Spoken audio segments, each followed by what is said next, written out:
Liana sa koncentruje na to, že musí sedieť. Nemôže jak bláznivá do každej misky vliesť. Ako to robila na začiatku, že ona všetky misky chcela hneď, rýchlo, zaraz. Všetko je moje. Lianka je šikovná, áno. Šikovná je Liana, áno. Ty si múdra.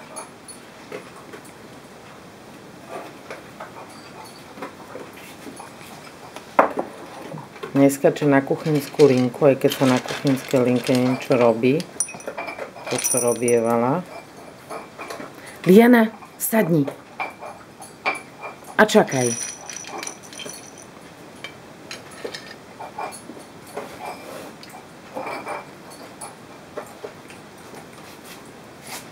Klára, fuj.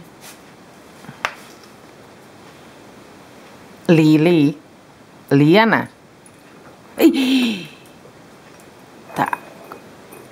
Papaj.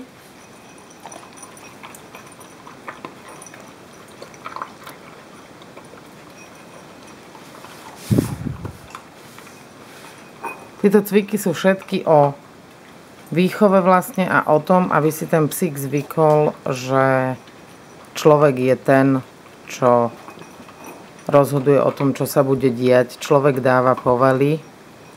Či už je to o hre, o blbostiach, ale aj o takých veciach, že vlastne takouto koncentráciou psíka na určité veci si on zvyká na to, aby sledoval človeka, aby dával pozor na človeka, čo človek robí a zároveň si cvičil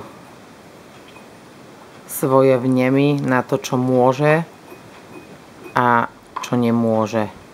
Vyzerá to možno ako drezúra zo začiatku, ale Lianka je šikovná, áno. Teraz pozera Klárinu prázdnu misku, popozerajú si misky, áno. Super, tak. Áno.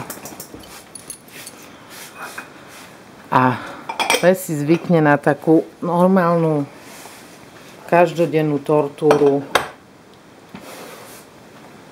A hlavne už to, že nevyskakuje po tej kuchynskej linke, lebo ona vždycky tú kuchynskú linku od A po Z celú poskákala, že Lianka?